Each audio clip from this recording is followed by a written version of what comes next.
Kids know it, but somewhere along the line, we forget it, which shouldn't surprise us because we forget everything the older we get. We forget our age, which is shocking because that's like the first thing you think about when you're a kid. You're like, I'm up, I'm hungry, I'm 4.5, right?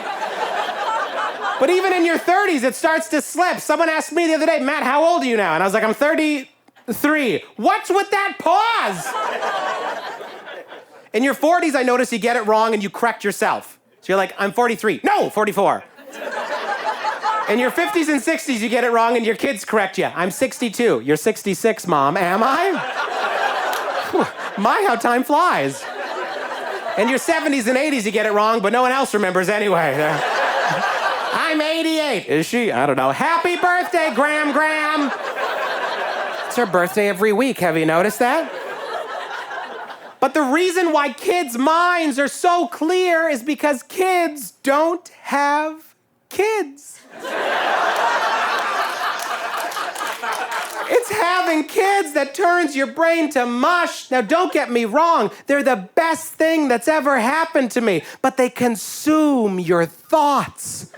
All day, you're like, what are they watching? What are they listening to? What are they learning? Who's teaching them? Should I teach them? Who's going to teach me first? And I think about it a lot, and here's the one thing I want to teach the next generation. It's not the thing, but it is one thing. Ready? Here we go. Don't trust corporations. That's it.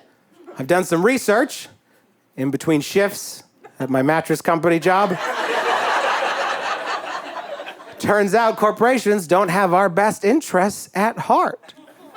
But we, for some reason, think they're nice because they put out commercials to convince us that they're nice. Every Christmas, the airline puts on that same commercial where they give someone a free flight home for the holidays. Have you seen this? We eat it up.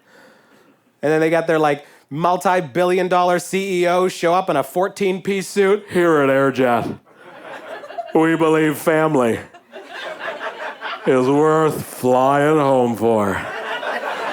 Blah, blah, blah, blah, lies. We love it. We're like, that's so nice. I mean, is it nice or is it their marketing budget? Do you know what I'm talking about?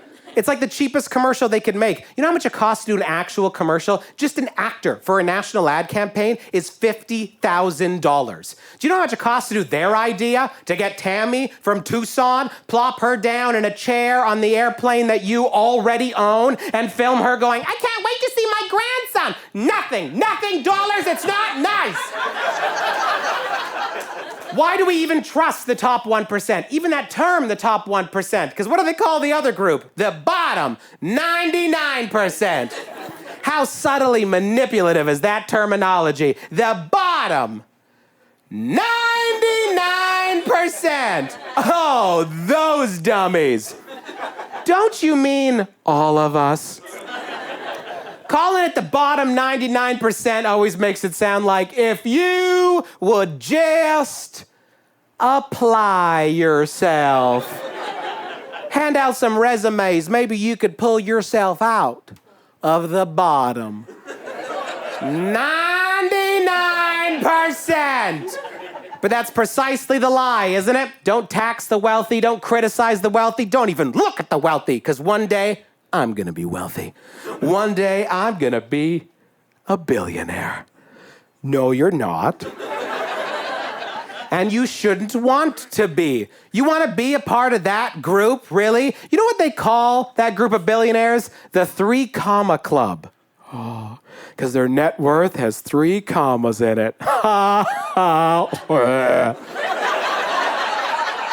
I'm a part of the 3 card club. That's the club where you gotta use 3 cards to pay for one thing.